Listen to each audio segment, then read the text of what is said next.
Audiolibro El regalo de tu nombre, escrito por elsantonombre.org. Parte quinta. Entregarse a Dios. Una pequeña práctica. Entregarse a Dios por completo y dejar en Él toda la responsabilidad de nuestra vida es el único camino seguro hacia la unidad con la fuente de toda gracia. Sin embargo, hay fuertes inercias en la mente. Para destruir estas inercias, uno ha de convencer a la mente de que el Señor la cuida. Para ello, hemos de hacer toma de muestras que fortalezcan la convicción y la fe. Entonces, la mente cederá su lugar poco a poco, manipular, especular, planificar, y Dios irá reinando cada vez más en la persona. Esta práctica consiste en que tomemos alguna preocupación puntual que sea frecuente en nuestro día a día, no la mayor ni la más grande de nuestra vida, sino una de término medio, y hacer voto de entregarla bajo el cuidado de Dios, de modo definitivo. Para que el Señor actúe, no debe haber vuelta atrás, y cada vez que la preocupación aparezca, debemos desecharla, recordando que ya la entregamos, que nuestro refugio es el Altísimo. La gracia no nos fuerza, no es violenta ni es invasiva.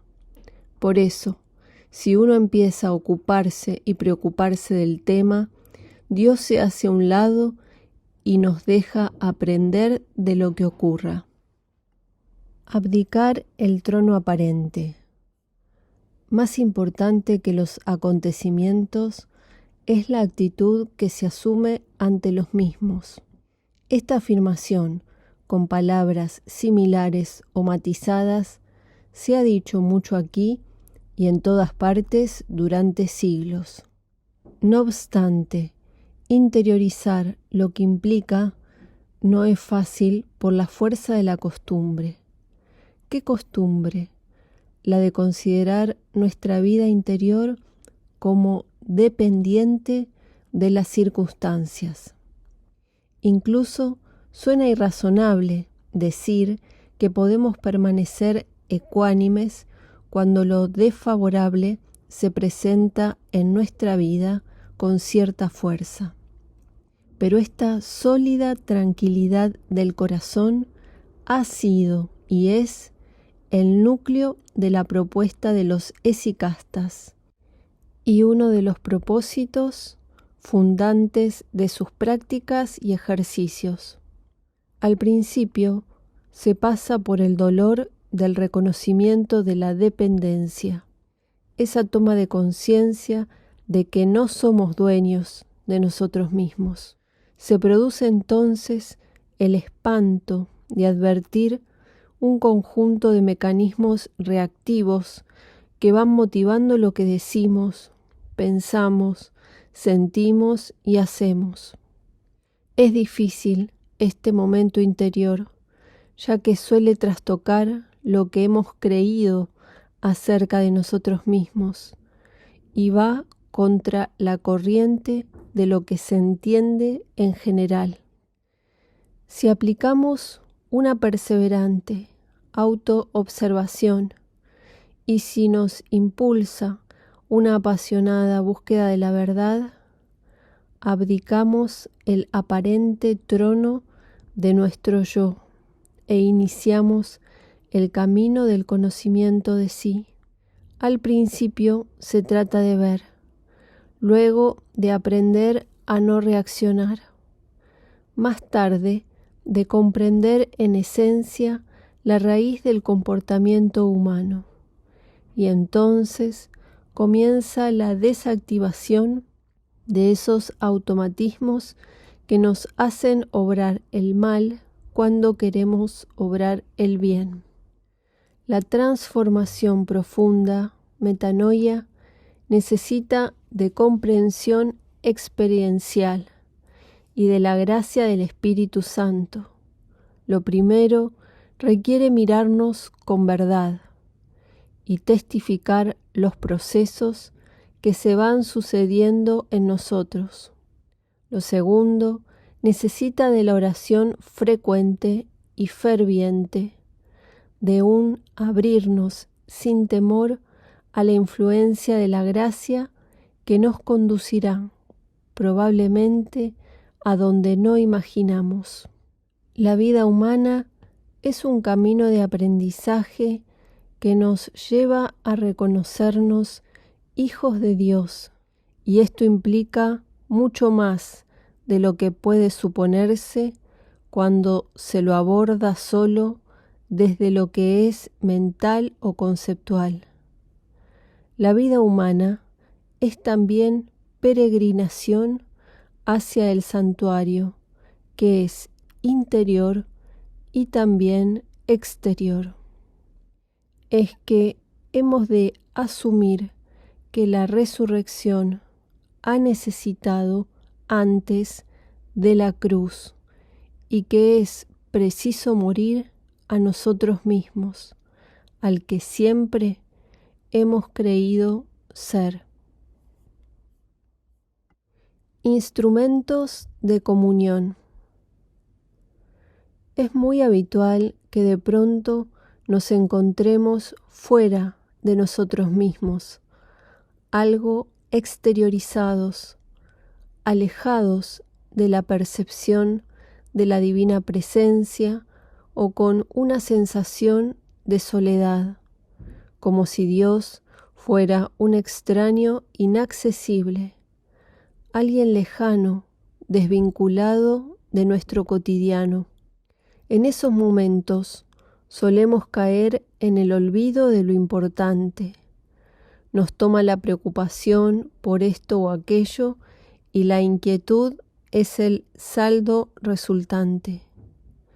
La confianza parece ausente y una inmediata pérdida de fuerza nos quita vitalidad, mientras la mente se va oscureciendo al ritmo de pensamientos tormentosos. El último domingo, en el encuentro mensual de intercambio, examinábamos entre todos distintas herramientas o recursos de los cuales podemos servirnos para regresar a casa, para desandar los pasos y recogernos nuevamente en la ermita interior. Este recogimiento en principio no es más que un cambio de actitud, una posición que adoptamos desde el espíritu ante lo que sucede. Este retorno al modo orante de vivir, cargado de significado y pleno de un sentido íntimo de lo sagrado, requiere primero de una firme determinación. Hace falta decidir en profundidad la dirección de la vida, del propio comportamiento. ¿Tomaré a la inquietud como un llamado del espíritu, como un aviso para detenerme y modificar el modo en que estoy viviendo el momento?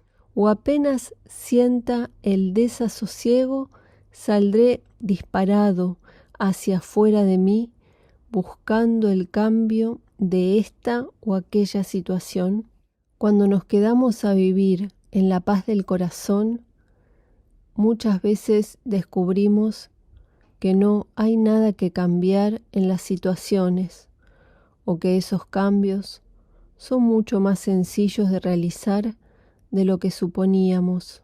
Hay distintos métodos de los que podemos servirnos para volver al ser esencial que somos, pero esta decisión previa que mencionamos es importante, pues nos ahorra el agotador diálogo interior respecto de lo por hacer.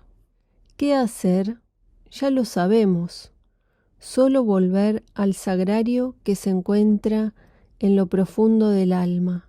Entonces, si eso ya no se discute en nuestra mente, solo resta poner manos a la obra, cuando nos hemos alejado de nosotros mismos y de la sagrada presencia. Vivir desde el espíritu no implica negar el cuerpo o renegar de la mente, sino integrar las distintas funciones de acuerdo con el designio original. El cuerpo y la mente como instrumentos de comunión y de creación al servicio del espíritu son una maravilla, pero si están al mando, se convierten en la más cruel de las dictaduras. Pidamos la gracia de la atención vigilante, ese don inestimable que nos mantiene conectados con el Espíritu Santo.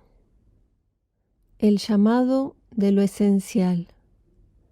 ¿Cómo saber si lo que está al mando en determinado momento es el cuerpo, la mente o el espíritu?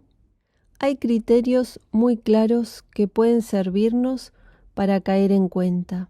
Si hay inquietud, desasosiego o prisa en cualquier sentido, la mente ha tomado el control y está orientando compulsivamente nuestra acción y determinando el modo en que somos y estamos en lo cotidiano.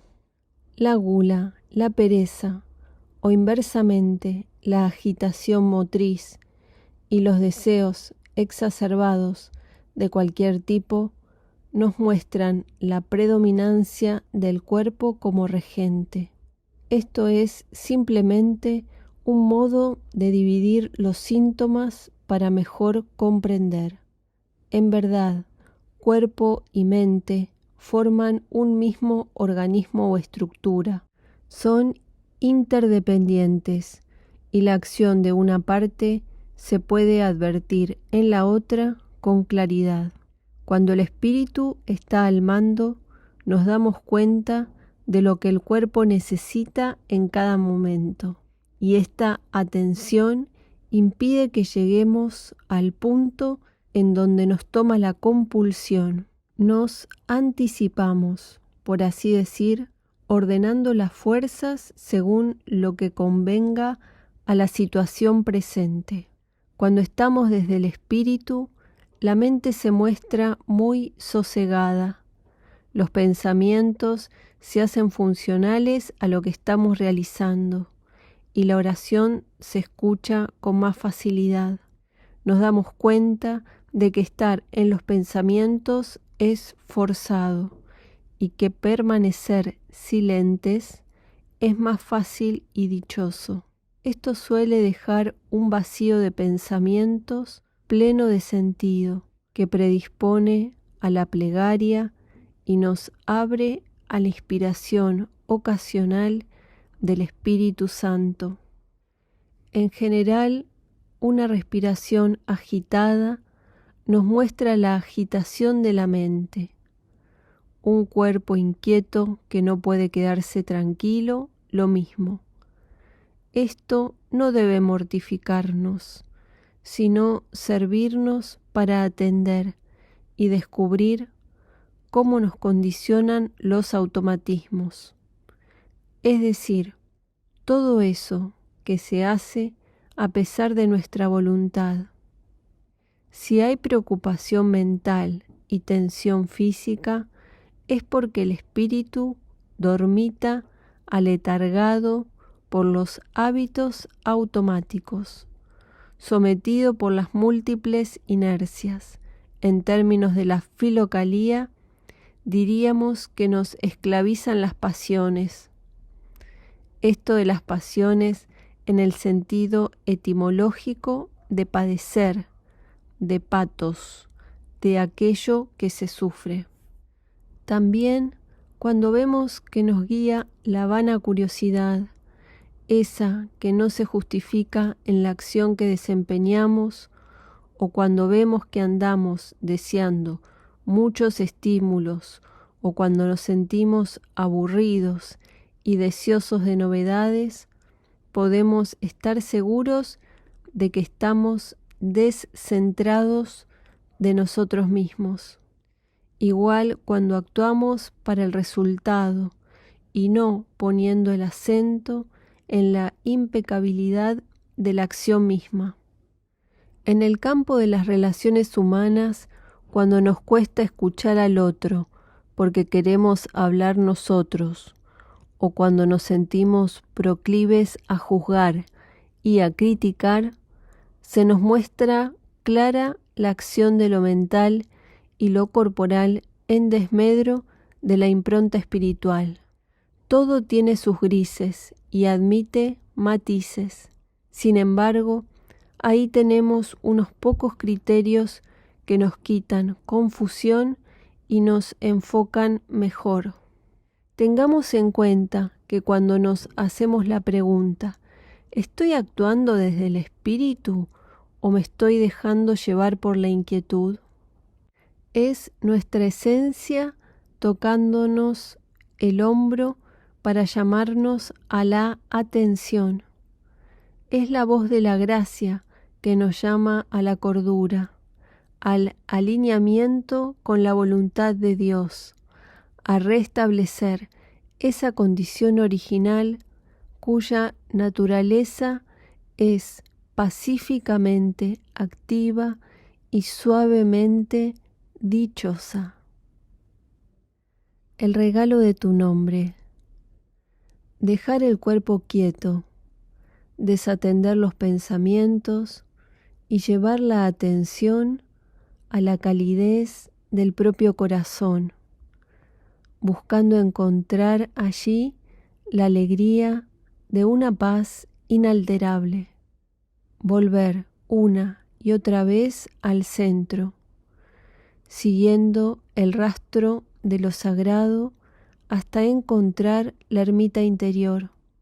Dejar a un lado las inercias, la pereza, las caídas, las dificultades de la vida o los vaivenes del ánimo, para encontrarse con otros, desconocidos al principio y de latitudes distantes, y tejer allí una textura de fraternidad.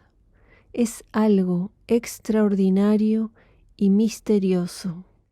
Es extraordinario porque va contra la corriente general de los acontecimientos que nos impulsan a un frenesí cada vez mayor, a correr sin desmayo hacia el momento siguiente, a devorar todo tipo de sensaciones en pos de una felicidad externa que luego se descubre como espejismo, como quimera que adormece. Y es misteriosa la fuerza que nos reúne y nos vuelve a reunir día tras día, persistentes y determinados. Le han llamado la gracia divina, el Espíritu Santo, un don de Dios y de distintas maneras. Atravesando los siglos, esa fuerza nos ha reunido. Ya desde las primeras comunidades cristianas, su aliento creció en los desiertos, se nutrió en la soledad de las celdas monacales o caminó por las estepas como el peregrino ruso, se hospedó en la penumbra de los santuarios o en el frío de los claustros silenciosos. Esa misma gracia se hizo manifiesta en algunos a los que luego llamaron santos, y se hizo fuego escondido en numerosas almas anónimas, ocultos servidores de la palabra. Ese mismo espíritu te hace levantar en las mañanas, te lleva a la oficina, viaja contigo en el transporte público, va con tus niños al colegio, vive en la sonrisa del ser querido y nos acompaña en la pena cuando el temor nos invade. Es invisible, vive en nosotros y es lo que nos hace repetir el nombre, Señor Jesucristo, Señor Jesucristo, Señor Jesucristo.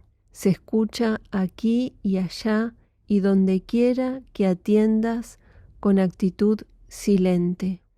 Hermanas y hermanos muy queridos, hace casi 2 años que oramos juntos. Demos gracias por el don inestimable de la oración frecuente, de las relaciones fraternas y de la mutua compañía. En un mundo como el actual, que parece caminar a veces muy cerca del abismo, nuestro pequeño espacio de recogimiento, oración y silencio pretende cultivar la paz profunda. Que esa paz inalterable crezca en nosotros y se extienda a otros en todas partes. El Señor sabrá cómo hacer. Demos gracias por el don recibido y fortalezcamos la decisión de caminar tranquilos, pero ciertos, hacia la oración incesante del corazón. Un fuerte abrazo para todos, invocando sin cesar el santo nombre del Señor Jesús. Fortalecer nuestra intención. ¿Cómo fortalecer la intención? Es decir, ¿cómo acrecentar esa fuerza que permite encaminarse hacia algo querido y necesario sin doblegarse en el camino u olvidarse o perderse por ahí entre divagaciones de todo tipo? Como tantas otras funciones, la atención consciente dirigida se fortalece mediante el uso repetido. Una práctica sencilla que nos ayuda mucho y usando muy poco tiempo consiste en una breve evaluación nocturna que trate de identificar los momentos del día en los cuales se desvió tu proyecto. Partimos de la base que te has señalado algún tipo de propósito espiritual y algunas acciones externas cotidianas que tratas de llevar a cabo según esa impronta interior. Sin eso, desvariamos o damos pasto a la mente para divagar aún más a sus anchas que de costumbre. Entonces, si te has fijado una línea de cultivo espiritual y tienes claras las acciones importantes del día, has de revisar en qué momento vino el viento de la distracción y te cambió el rumbo. Solo tomar nota del momento y la causa aparente del cambio de ruta. Sin mortificarte, observar y comprender los automatismos que derivaron en la pérdida de la atención sobre ti mismo, que es aquello que nos permite cierta vigilancia en torno al propio comportamiento. Si olvidamos nuestra propia presencia, tanto más perdemos el recuerdo de Dios. Esta simpleza de ejercitación es muy potente, porque al cabo de pocos días te va acostumbrando a tener la jornada bien planificada y por sí sola te hace más atento a evitar los estímulos que te sacan del norte que te has trazado. No se trata de ser rígidos o de permanecer cerrados a cualquier cambio necesario o útil que pudiera surgir en lo pautado, sino de cuidar nuestras fuerzas y de unificarlas en torno a lo importante. Por lo general, perdemos el rumbo interior con más frecuencia que el exterior. Mucha gente puede seguir a pie juntillas lo que se ha programado en la agenda, pero respecto de la actitud con la que se iban a efectuar las tareas, la mayoría nos perdemos más temprano que tarde. Hacer algo implica una parte que se ve y una que no es visible, que se refiere a las motivaciones, a la actitud, al grado de atención y reverencia, etc. Evaluar estos aspectos al final de la jornada nos deja naturalmente más atentos al día siguiente. El amado sabe.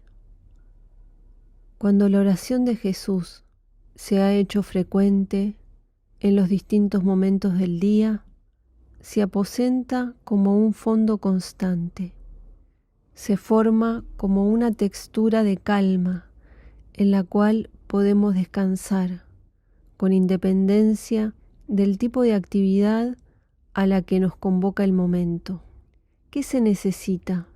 Confiar más en el corazón que en las especulaciones del pensamiento. Es en el fondo del alma donde se va tejiendo esta textura pacífica que es fuerte y suave a la vez. No es invasiva, no se impone, persiste confiada en una brisa que la alienta.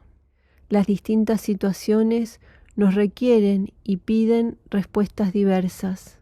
Allí, en ese instante, ¿qué elegimos? ¿Qué cauce seguiremos? ¿La duda? ¿El cálculo? ¿Lo que opina la ansiedad? ¿El temor? ¿La posesividad? ¿O apelaremos a la invocación del santo nombre? Es como un entrenamiento de tiempo completo. ¿En dónde pongo mi refugio?